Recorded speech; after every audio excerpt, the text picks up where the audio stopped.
Bible itu dua bagian. Yang pertama namanya perjanjian lama itu awal, perjanjian baru yaitu itu selalu yang kan dijadikan satu.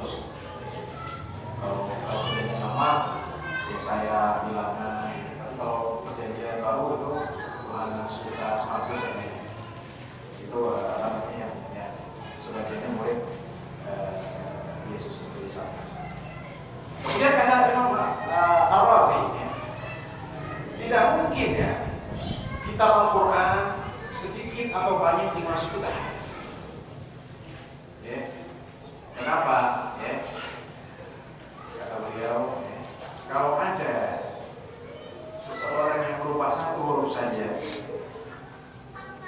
atau titik saja, kata Imam Al-Razi, pasti orang di dunia akan bilang ini dusta Al-Quran. Kalau ada satu syekh, itu syekh ini pandai berawat ya, berawat kayak Syekh Usori, terus berawat bisa, oke. Dulu saya pernah baca di depan Syekh Makhori Musriyan, saya pernah rekam, bilang, wah, wibawanya itu, kalau kita salah, maka harus dulu sedikit saja langsung. Padahal kita sudah hafal gitu karena melakar. Kalau syekh ini yang menguasai qiraat 10 ya, dan hafalannya benar-benar melotok, satu huruf saja salah, kata Al-Razi, anak kecil bakal betul. Kecil lah, kok lalu apa ya syekh ya, syekh, wahai syekh yang punya qiraat, yang memimpin qiraat, yang mempunyai sanad semuanya, kau salah satu huruf saja. Kan betul gimana yang benar begini. Kalau ada yang ganti wa amma bi ni'mati rabbika fahaddits, diganti sama dia fa amma bi ni'mati rabbika fahaddits, di belakang langsung wa amma bi ni'mati rabbika, salah. Nah, itulah Al-Quran. Ya, satu saja tidak mungkin dirubah. Ya itu sudah jelas. Kira ada pertanyaan Pak Ustaz, bedanya dengan Al-Quran dengan hadis apa sih? Hadis beda. Karena hadis, ya, kalau hadis itu perbedaan teks tidak masalah. Sebenarnya, makanya hadis itu banyak perbedaan. Kerjaannya orang yang sibukkan hadis memang seperti ini. Kalau Quran sebenarnya lebih mudah, cuma satu. Ya, berapa juz Al-Quran? 20 juz kan? Mana? Tapi ngafalnya itu susah begitu. Nggak bakal berubah. Tapi kalau hadis, punya ratusan ribu. Bukhari saja 7.000 hadis. Muslim 5.000 hadis. Abu Dawud 4.000. Nasai 4.000. Tirmidzi 3.500. Kemudian Ibnu Majah 3.000-an. Musnad Ahmad 20.000. Ya, itu mungkin sebab itu bahwa Al-Quran tidak akan pernah. Jadi kalau ditanya Al-Quran yang ini, mana fadhil dan fadhil mushaf yang ada di lembaran itulah yang turunkan Allah Subhanahu wa taala. Jadi kalau Qurannya mushaf itu ditambahin fi'ali, mereka tahu kan, ini ada fi'ali ya, selesai. Dan Allah tidak pernah menyebutkan nama Ali di dalam Al-Quran. Itu tidak diulang-ulang, tidak pernah. Baik, mungkin yang bisa saya sampaikan di kesempatan kali ini, ya, semoga menambah wawasan bagi kita semua ya, bahwa Al-Quran sebagai Allah Subhanahu wa taala, dan bahwa pertama ya, satu yang kita jawab bahwa ulama Syiah tidak semuanya seperti siapa itu Fadl Rasid dan Abu Ja'far terus selesai. Yang kedua, dalil yang mereka gunakan itu adalah hadis. Hadis itu sangat besar, ternyata di dalam makanan kalau siapa Ali bin Zaid dan Ali bin Zaid dan selesai. Dan yang ketiga, Al-Quran itu tidak mungkin berubah ya. Karena kalau ada satu salah, ya, itu anak kecil akan betul. Contohnya mana? Prakteknya ganti satu huruf ya, baca surah-surah pendek lagi, dari waw dari fa pasti betul. Jadi ada yang ketiga yang yang mematikan argumen Syiah. Itu yang bisa saya sampaikan. Semoga Allah memberikan hidayah kepada kita semua dan memberikan kita istiqomah dan kita berdoa agar Allah memberikan kemenangan bagi saudara-saudara di Palestina. Umatnya begitu. Kalau orang Israel mati satu, Palestina kamu kena sanksi ya. Sekarang ratusan orang itu yang diumumkan didetik cuma 40 orang ya. Oh ratusan orang tidak pernah fair mereka. Maka kita tidak memiliki Allah memberikan pertolongan dan menghancurkan musuhnya yang sendiri berani ya Allah mengampuni kepada musyrikin berarti mengampuni musyrikin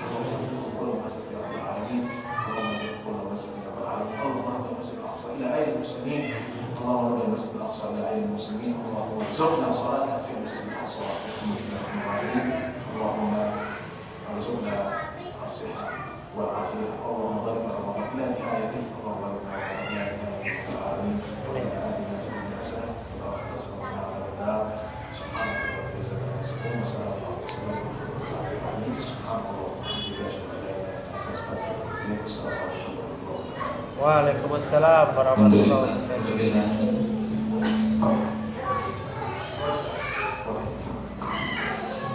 Alhamdulillah tadi sudah disampaikan materi tentang ta'rif Quran oleh Syiah ini. Dan baik pasti akan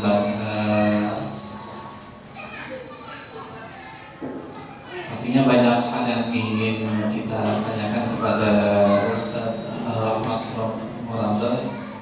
Ya untuk pertama atau mungkin langsung saja jika ada yang ingin ditanyakan langsung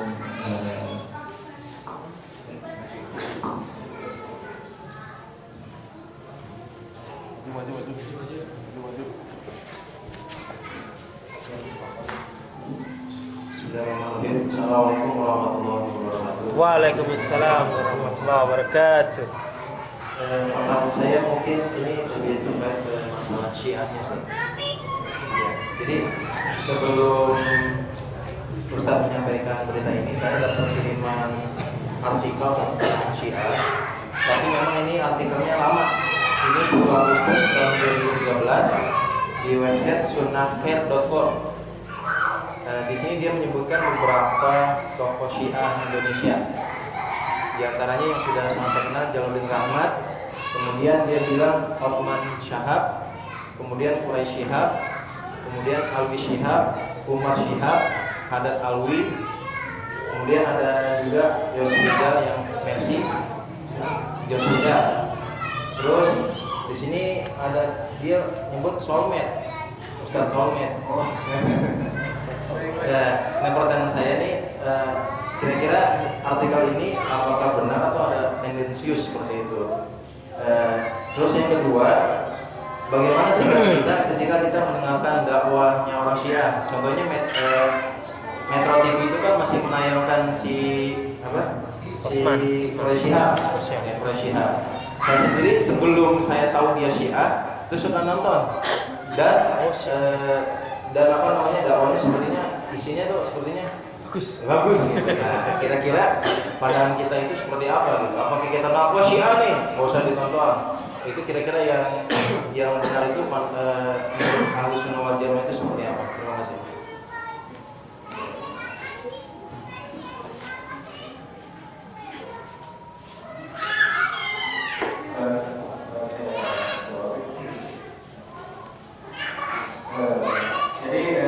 Sekarang sebenarnya kalau kita mencari sesuatu itu gampang, mungkin nanti orangnya siapa ketahuan. Jadi pertama kalau soalnya terus terang saya nggak tahu. Tapi kalau tentang Syiah itu, kalau misalnya kita ada tentang Syiah itu ada ketika kemudian juga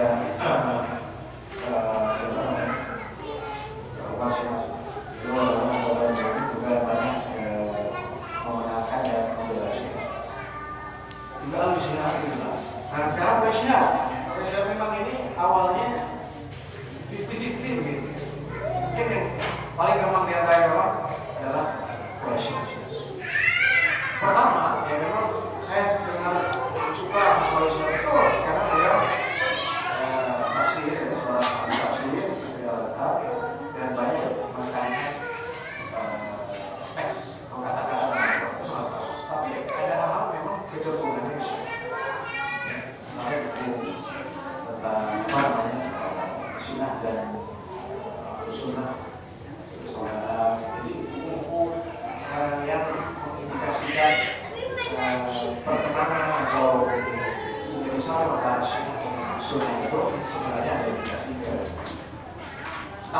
tentu dia 100% Syiah. Contoh ya.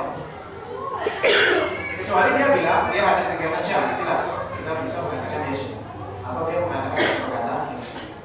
Dulu di Al-Azhar ada namanya Syekh Salud. Syekh Salud ini seorang Syekh Salud.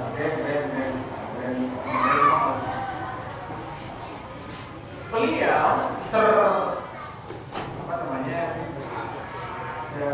terpikir untuk bagaimana mendekatkan Syiah dengan Sunnah. Tapi karena dulu ada jamaah ulama, jadi kalau kita istilahnya front ulamanya lah, ulama asal itu ada sebelum dibubarkan. Ulama sama undangan, ini soal kebenaran, ini tidak ada pengaruh. Ya. Jadi intinya kepada saya, bagi kita semua, kita tabayin dulu. Kalau dia masih 50-50 ya mungkin. Tapi kalau misalnya dia mengatakan Ali misalnya, udah Syiah, lebih baik dari yang lain, atau dia ada kegiatan Syiah, baru kita bisa ucap dia Syiah. Tapi kalau Syiah ini terus statusnya masih ini. Memang orang awal pun ada indikasi ke sana, karena ada coba untuk takdir dengan pendekatan antara Syiah dan Sunni. Bisa jadi kalau tahu, oleh hatinya itu ini soal yang saya tahu tentang soalnya baca itu ya. Cek aja di Google ya. Jadi sama saya Rahmatullah luar. Sama siapa udah bisa dicari ya, terus sudah bisa tahu mana yang asli, mana yang buatan, mana yang Photoshop, mana yang asli. Itu bisa kita dengarkan sekarang kalau canggih. Jadi bagaimana sikap kita ya? Pastinya kita buat-buat. Kalau kita punya kecil, coba dihindari. Kalau udah besar, diarahkan. Dia harus kuat dulu Pak, karena banyak orang yang yang tadinya Sunni dia berubah jadi Syiah. Tapi banyak juga yang tadinya Syiah berubah jadi Sunni. Saya berkabar sama saya di tahun ini, dia bilang puluhan orang Syiah tobat. Mereka harus masih Nabawi. Jadi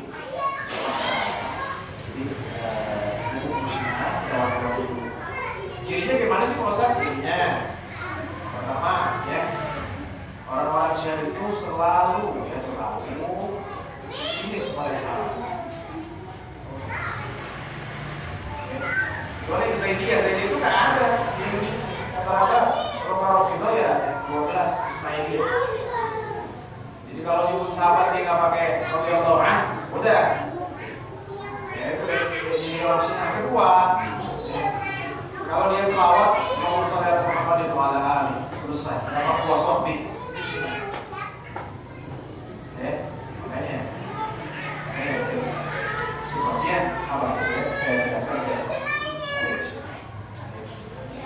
Hati-hati, kalau tidak semua orang sufi. Wa ala ali, selesai. Semoga Allah memberikan selawat kepada Rasul dan keluarganya. Ini tidak pakai sahabat, ya. Karena bagi mereka sahabat hitam. Jadi kenapa ada selalu masuk dalam barisan Syiah? Karena ketika ada sampah kepada orang itu keluar. Memang setelah saya perhatikan soal itu ahli semua, ya kan?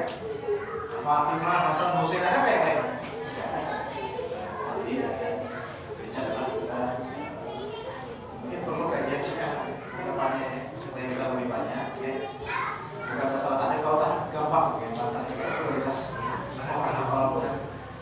Jadi nanti kita pelajari Syiah itu sektornya apa aja, terus dia ini kalau mut'ah bagaimana dan seterusnya. Jadi kita tahu ciri-cirinya, itu ciri-ciri.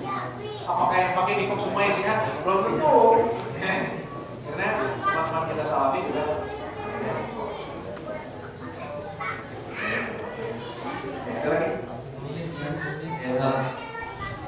Ustaz, sebenarnya ini ada pertanyaan dari Ahwan yang mengerjakan tajwid di belakang. Jadi lagi bilang pertanyaan, kenapa Syiah harus lebih diwaspadai daripada aliran sesat yang lain? Mungkin sekedar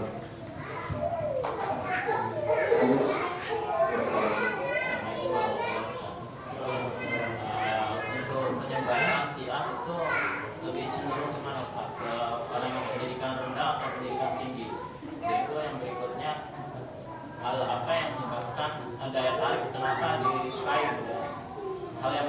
si A itu kenapa gitu di antara mereka lagi ini kali masalah gitu.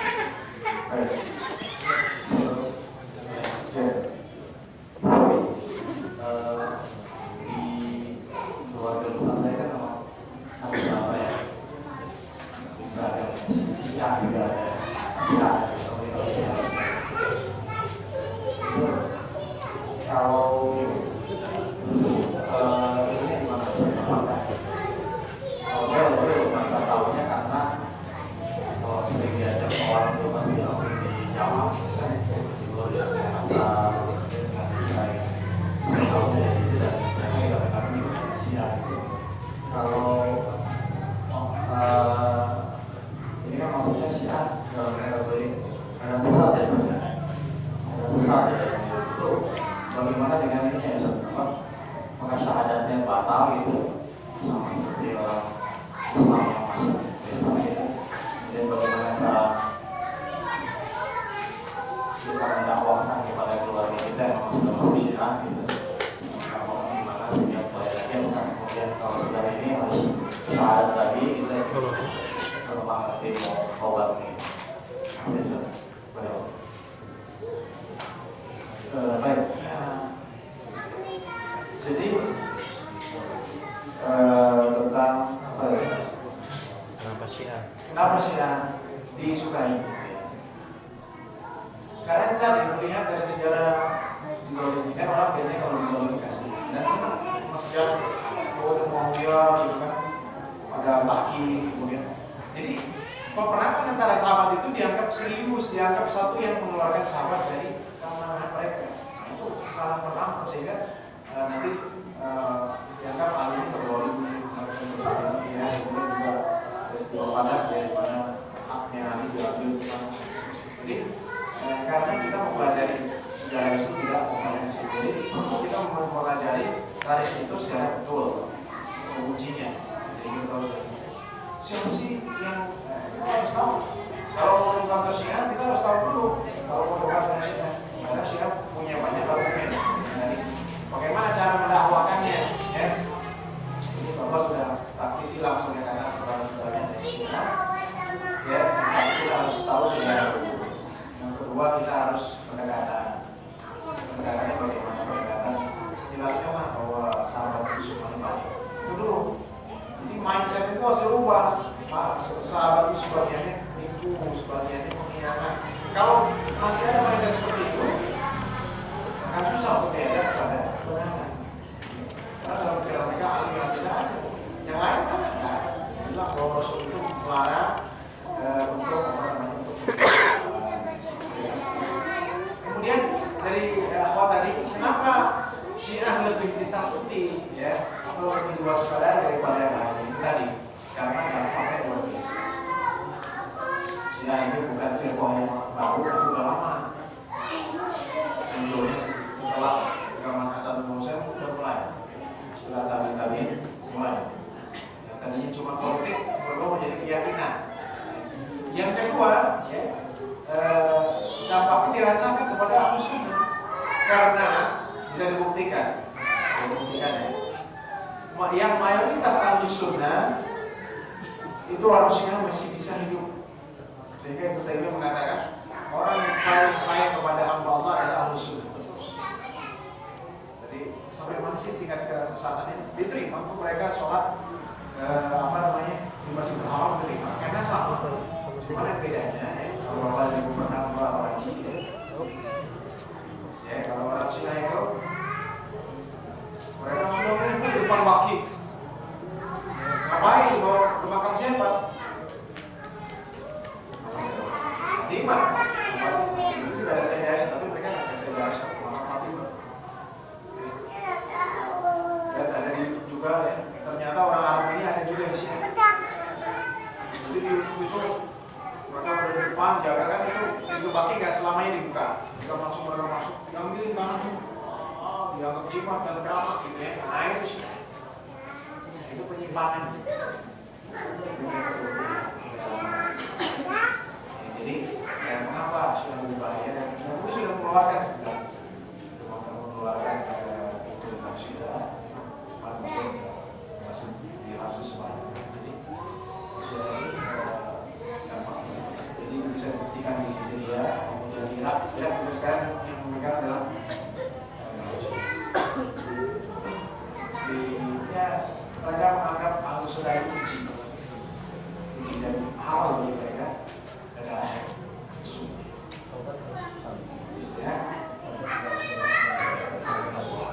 membuat harus syahadat atau tidak? Tergantung kalau dia lupa syahadatnya harus syahadat lagi, tapi kalau syahadatnya kalau lupa sebab ada sekte sinah yang ditambah syahadatnya.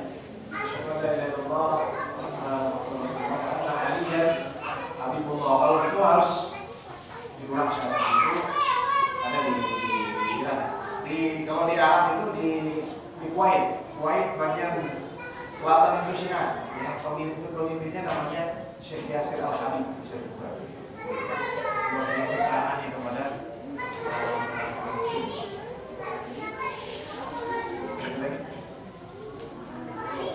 mungkin waktu juga yang ini sebentar lagi kita akan azan maghrib ya.